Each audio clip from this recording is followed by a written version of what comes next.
ada tamu, terus panjenengan suguhi. Setelah tamunya selesai, tamunya pamit mau pulang, panjenengan bilang apa? Lu lah kok kesesok, jangan kesusu Pak, kesesok. Kalau kesusu bahaya, belain. Loh lah kok kesesok, panjenengan kok tergesa-gesa, padahal dalam hatinya tuan rumah teh wis entek ra mulih-mulih, padahal jero niati apa? Suguhane wis entek kok gak ndang mulih, tapi ngomongnya loh kok buru-buru, apalagi ditambahi bohong. Lah niki martabake tasik dipesenaken nih, ini ketambahan nih. Sudah batinnya mengingkari zahirnya. Iya ini berat Mas Arif, saya ngoyo ini. Coba cek, atau memang settingannya begini, biasa begini. Nah ini la ilaha illallah, ini enak ini. Wes sip Mas Arif, cocok. Maka orang yang kenapa tadi ada jinnya, setelah diruqyah baru keluar. Bismillahirrahmanirrahim.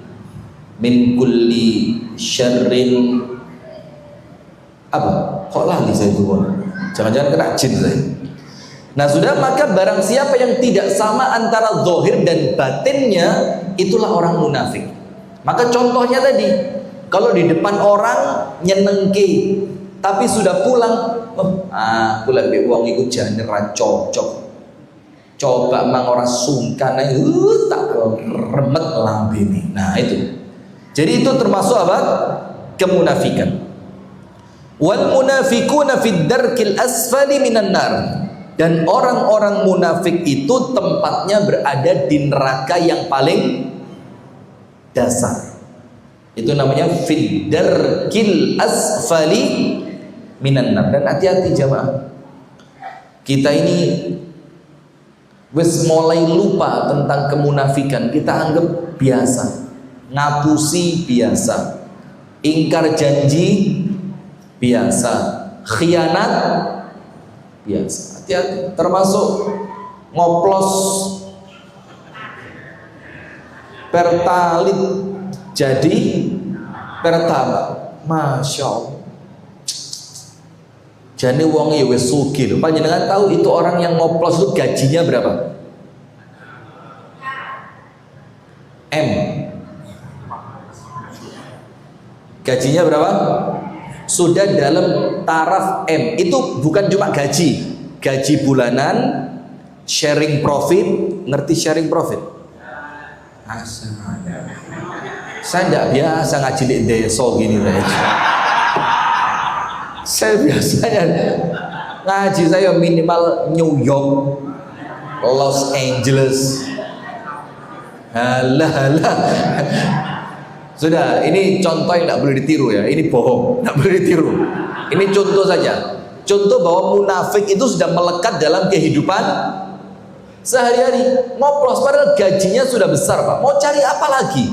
Golek apa maneh? Padahal yang korupsi juga umure wis tuwek, 2 tahun kas mate.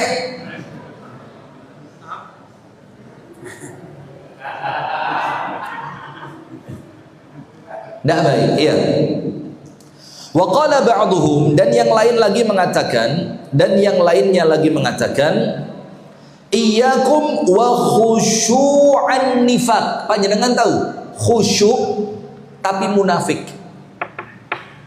Khusyuk tapi munafik. Ngantuk Pak Ahmad, ngantuk. Allah, ceramai ngantuk.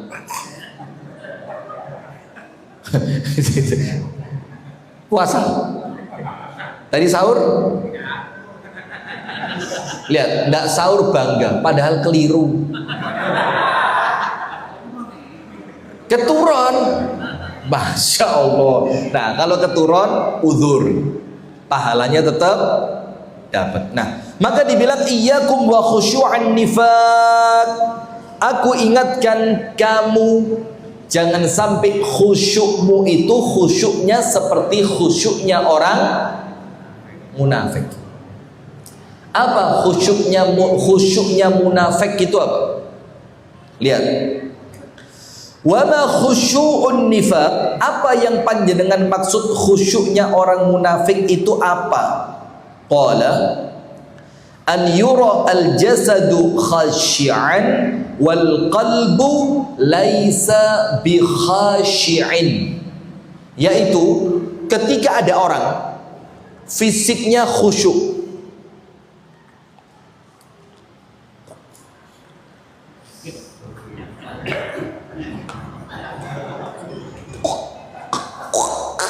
kesel lah yo kapok. Jadi ketika ada orang ketika sholat fisiknya itu apa?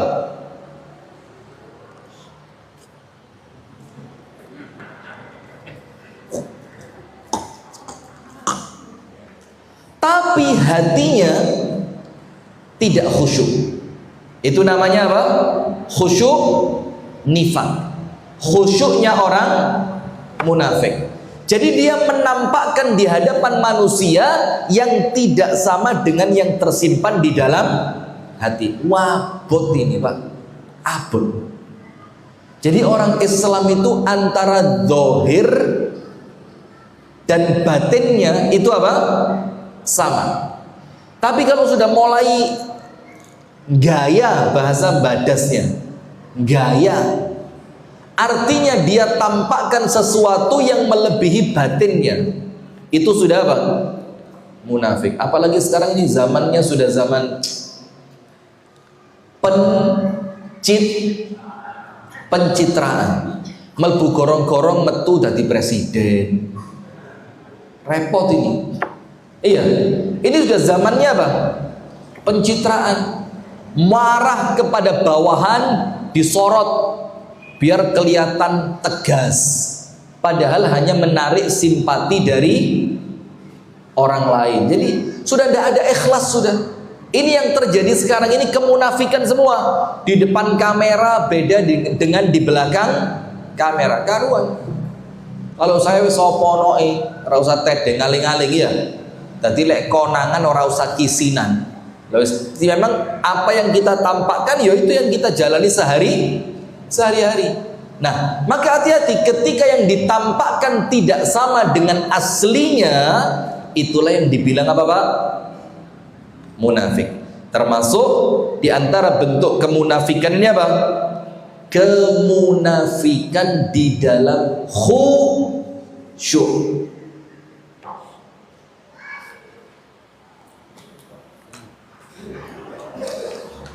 Tapi hatinya apa? Bukannya apa mariki?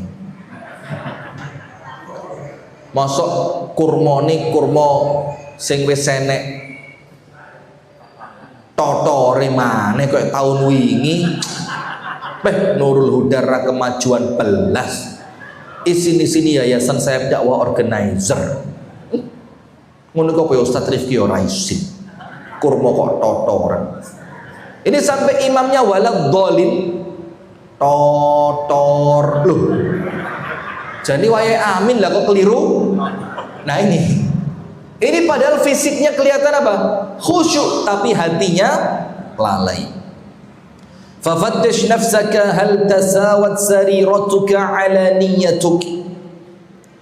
Hal tasawat sariratuka ala niyyatuka amla. Maka ayo kita perhatikan masing-masing, termasuk TikTok ini. Hati-hati jamiah TikTok ini, hati-hati. Kalau jamiah TikTokiyah ini tahu, semua dalam tanda kurung mayoritas yang ada di TikTok itu pencitraan. Saya sampai nung sewu, kadang-kadang dengerin ceramah itu jenuh saya. Karena para penceramah sekarang wis mulai lebay. Istri kalau menangis, siapkan dada kalian, peluk dia, pret.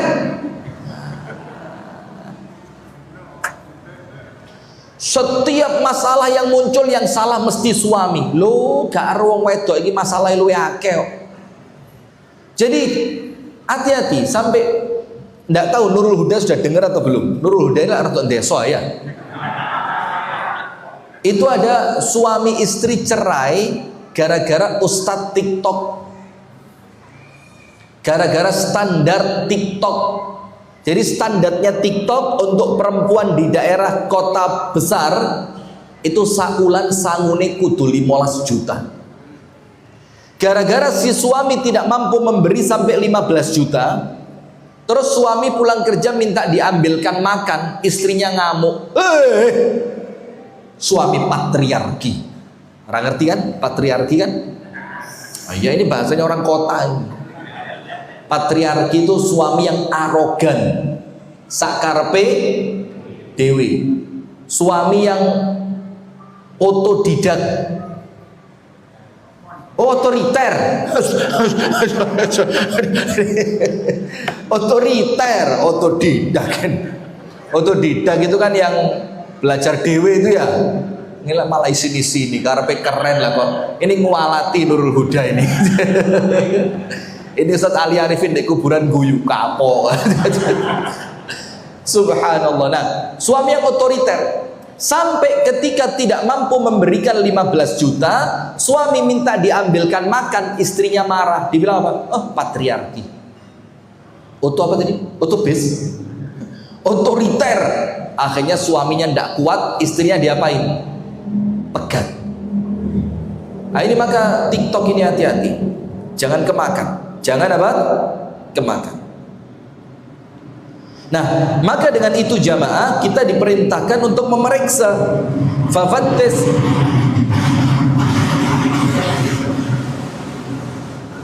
Aku ngamuk sepeda motorku ya podo. Tuh. RC tapi knalpotnya enggak racing Pak, knalpot asli. Memang RC itu kan suaranya motor 2 tak lah, memang digas itu bukan bung bung tapi itu motor ngeremnya Senin berhentinya Kemis. Jadi itu motor Senin Kemis, direm Senin mandek Kemis. Astagfirullahaladzim. Sudah, maka yuk kita perhatikan apakah yang tersimpan di dalam batin ini sama dengan yang kita tampakkan di hadapan manusia. Kalau tidak, banyak istighfar. Kita ini kok kalau bukan karena pitulunge Gusti Allah gitu Pak, remuk asli remuk. Karena apa? Susah kita menyamakan antara zahir dan batin. Ada tetangga lewat, Mbak Yu Pinara. Lah kok ternyata orangnya mampir betulan, Bayu. Orang ngerti lemek bahasa basi gimana? Terus lagi makan, Mbak, purun, diambil. Nggih, purun. Nah, ini hati-hati. Atine dengan apa yang ditampakkan tidak sama. Wes karuan opo anane. Karuan apa adanya. Wa aktsir minal istighfar, perbanyaklah beristighfar, perbanyaklah beristighfar. Wa'lam anna man adhara lin-nasi fawqa ma fi qalbihi fa huwa munafiq. Dan ketahuilah, hati-hati, panjenengan mirengaken baik-baik nggih. Orang yang menampakkan di depan orang lain sesuatu yang di luar batas aslinya, bahkan melebihi aslinya, itulah orang munafik. Jadi yang ditampakkan itu apa? Melebihi aslinya, itu orang munafik. Misalkan aku iki yo wong ngono penaan, lek ana kanca utang dhuwit yo tak utangi, enek kanca teko nangis-nangis yo tak neng-neng be aku, padahal ndak begitu. Dia menampakkan untuk dirinya, menceritakan tentang dirinya di atas keadaan aslinya. Itu orang apa? Maka hati-hati Pak, wis talah. Maka kalau kita ini kepingin selamat, jane rumusnya telu. Rumusnya berapa? 3. Jangan banyak keluar rumah, jangan terlalu banyak berbicara, dan perbanyaklah istighfar dan tobat. Berapa? 3. Ojo ake metu omah kalau tidak ada kepentingan. Kalau penting undangan, masjid, kerja, monggo. Karena kalau keluar rumah selain itu, Pak, mesti dosa. Yang kedua, jangan banyak berbicara. Karuan akeh ngrungokne timbangane akeh ngomong. Karena orang yang banyak ngomong banyak apa? Salah. Dan yang ketiga, perbanyak istighfar. Wa min sifatil munafiqina at-takasulu 'ala as-salati wa qillatu dzikrillahi fiha. Dan di antara ciri kemunafikan yang pertama ada dua. Yang pertama berapa? Dua. Kalau dijak sholat males, dan kalaupun sholat tidak mengingat Allah kecuali cuma sedikit. Saya tadi siang, saya mulai bangun untuk sahur jam 3:30, jam 3:30 lah. Itu kemudian saya subuhannya ke Gumul, agak jauh, ke masjidnya, Masjid Nur Solihin. Di sana ngobrol ngelihat bangunan masjid yang baru, diskusi tentang biaya pembangunan segala macam sampai 6:30. 6:30 pulang, mandi, berangkat ke Pare. Pengajian Bunda Smart. Setelah dari Pare bikin video sama Abu Shanum. Setelah bikin video jemput anak sekolah. Setelah jemput anak sekolah, pulang ke rumah pas adzan zuhur. Saya mikir kalau pulang dulu, ini males nang masjid ini, mesti ngantuk ini. Saya langsung ke masjid. Nah, antara adzan dan iqomat, setelah selesai sholat sunnah, itu saya layah-layah gini di masjid. Kan AC ya, masjidnya bagus Pak, karpetnya 1 meternya 1.200.000. Ini berapa ini? 300. Wah, syok. Oh, masjid kok karpet 300. Sapi, tak tukokne sing larang. Kerso mboten? Minta ini bendahara. Minta bendahara. Nah, sudah saya lele gini, Bu, sambil nunggu qomat. Pas qomat saya iling ayat ini. Wa idza qamu ila sholati qamu kusala. Lek dijak ngadeg untuk sholat wonge males. Padahal meripat ngewantuk awak kesel. Itu langsung apa? Saya loncat, sikil tak uncal nih. Pas! Tangan saya gini-gini. Jut. Lah kok celana gamisnya saya sobek. Kerak. Masya Allah. Lah kok pas di sebelah saya ada orang. Ayo, apa yang suwe? Tak duduk di menisan nyoki lho, suwe. Ketawa orang. Gara-gara takut sama ayat ini. Karena ayat ini memang peringatan buat kita, Pak. Ngantuk gak ngantuk, kesel gak kesel, kalau untuk sholat kudu semangat. Takut, Pak, wedi. Jangan-jangan kena ayat ini. Maka masih awak ngantuk, meripat kesel, kuali. Iya, masih meripat ngantuk, awak kesel, kalau denger qomat kudu semangat. Masya Allah. Maka disebutkan ciri orang munafik yang pertama ada dua. Nomor satu, wa idza qamu ila sholati qamu kusala. Apabila mereka berdiri untuk sholat, berdirinya dalam keadaan malas. Jujur kados ngoten napa mboten? Ya wis Pak, sama. Ya itulah maka pentingnya kita ini terus banyak-banyak membaca istighfar. Terus minta tolong kepada Allah. Allahumma a'inni ala dzikrika wa syukrika wa husni ibadatika. Sudah, kita tidak usah pura-pura wis munafik, pura-pura gak munafik, tambah jeru dosane. Wis salah karuan ngaku minta ampun kepada Allah. Yang kedua, kalaupun mereka sholatnya itu tidak mengingat Allah, tidak ingat kepada Allah kecuali cuma sedikit. Padahal yang Allah minta kita sholat itu untuk apa? Wa aqimis sholata lidzikri, dirikanlah sholat supaya kalian mengingat Allah. Lah kok ini sudah sholat malah tidak ingat kepada Allah. Wa yura'una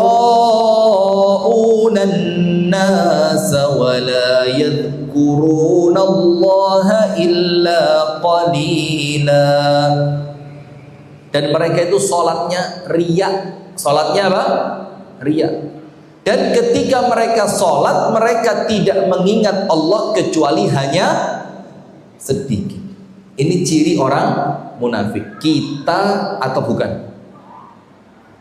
Kita atau bukan? Kita. Tidak usah ngomong bukan. Lawang sekelas Sayyiduna Abu Bakar saja itu sik kroso lek munafik kok. Lo mosok panjenengan boten kroso.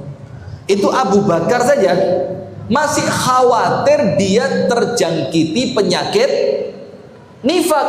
Lo mosok panjenengan tidak. Mosok kita tidak merasa. Nah, ayat tadi Allah sebutkan dalam surat An-Nisa ayat 142. Surat apa? An-Nisa ayat 142. Itu ciri orang munafik di dalam sholat. Artinya orang munafik sholat apa boten? Sholat. Apalagi lek sampai boten sholat.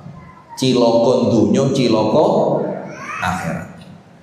Jadi dalam surat An-Nisa 142 ada 3 ciri orang munafik. Ciri yang pertama di dalam sholatnya apa? Kalau berdiri males, terawih.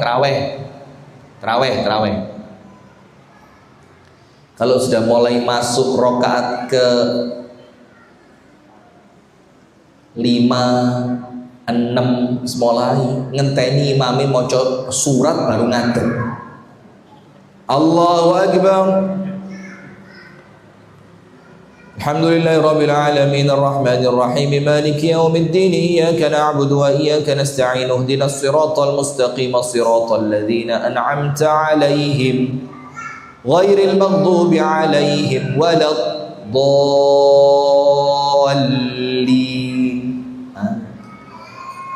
Bismillahirrahmanirrahim. Qul huwallahu ahadun Allahus samad lam yalid wa lam yulad. Baru muatek. Ayo, mana orangnya? Yang mana? Mosok gendi. Awake gede ra kuat sholat. Atau siapa lagi? Siapa? Erwin mosok panggah Erwin. Ra berubah belas. Mbak. Istrinya Erwin. Mbak. Tadi kelihatan kok hilang. Erwin panggah ngoniku balik sholat, Mbak. Ya Allah, ya. Nomor 1, sholatnya males. Nomor 2, sholatnya ria. Sholatnya apa? Ria. Ria itu apa? Hanya mencari pandangan manusia. Maka itulah kenapa sholat yang paling berat untuk orang munafik sholat apa? Isya dan subuh. Kenapa? Isya peteng, subuh peteng, sholat ra ketoro. Sementara orang munafik di zaman dulu sholat hanya untuk dipandang oleh manusia. Yang ketiga, wala yadhkurunallaha illa qalila. Kalaupun mereka sholat, di dalam sholatnya mereka tidak mengingat Allah kecuali cuma sedikit. Wabil khusus, hati-hati, saya ingatkan, ini Jam'iyah Al-Tiqtaqiyah dan ibu-ibu yang sholatnya sendirian di rumah. Hati-hati. Sholat itu kalau berjamaah saele-ele si api. Kalau apa? Berjamaah. Tapi kalau sholat sendiri, apalagi sholat zuhur dan asar, dalam keadaan puasa, wetenge wis mulai keracak kerucuk, sudah mau bangkit rokaat ketiga lali. Iki jane telu. Apa cek loro ya? Loro telu. Kalau sunnahnya apa? Diambil angka yang paling kecil. Kalau dia ndak, loro telu. Ojo-ojo papat ini. Langsung tahiyat akhir. Assalamualaikum warahmatullahi wabarakatuh. Setan betul ini ya. Padahal setan itu kalau bulan Ramadan sama Allah diapain? Taleni. Lah kok saya kena setan? Berarti sampean setani. Astaghfirullah wa atubu ilaih. Mudah-mudahan kita sama Allah diampuni. Amin. Kemudian wa min sifatihim al-amru bil munkar wan nahyu 'anil ma'ruf. Dan diantara sifatnya orang munafik, sakwalie orang yang beriman. Kalau orang beriman, amar ma'ruf, nahi munkar. Kalau orang munafik, amar munkar, nahi ma'ruf. Atau amar ma'ruf, nyambi munkar. Amar ma'ruf, nyambi munkar. Itu orang munafik. Panjenengan lihat dalam surat At-Taubah, surat apa? At-Taubah ayat berapa? 67. Ayat berapa ibu-ibu? Bu. Surat apa bu? At-Taubah. Masya Allah. Ayat berapa? Loh kok sudah tahu? Oh, dengerin ustaz. Berarti yang pinter jamaahnya apa ustaznya? Jelas. Astagfirullahaladzim. Rusak posoki mantek pahalanya. Allah berfirman dalam surat At-Taubah 67, wal munafiquna wal munafiqatu ba'duhum min ba'd. Orang munafik itu tolong menolong satu dengan yang lain, nulungi, nutupi, nyokong, ngewangi. Maka hati-hati. Kalau tahu kelompok-kelompok yang tidak baik, jangan deket-deket. Itu nanti panjenengan termasuk dari mereka. Karena cirinya orang munafik itu satu dengan yang lain saling menyokong, tolong menolong. Tapi tolong menolongnya untuk apa? Ya'muruna bil munkari wa yanhauna 'anil ma'rufi wa yaqbiduna aydiyahum. Tolong menolongnya dalam 3 perkara. Nyuruh pada yang munkar, mencegah manusia dari yang ma'ruf, dan tolong menolong untuk tidak saling membantu satu dengan yang lain. Contoh, ini jalan raya, proyeknya MMQ, Muhammadiyah Markas Qurani. Itu punya proyek karena Allah kasih keluasan rezeki. Proyeknya apa? Nambal dalan bolong. Itu kalau orang beriman ngewangi, ayo dewangi. Tapi kalau orang munafik, jano ae, kudu tugasnya awake dhewe. MMQ ae kurang kerjaan, lah lapot dalane pemerintah kok ditambah. Lah ini ciri orang apa ini? Ciri orang apa ini? Munafik. Sudah waktunya tinggal sedikit.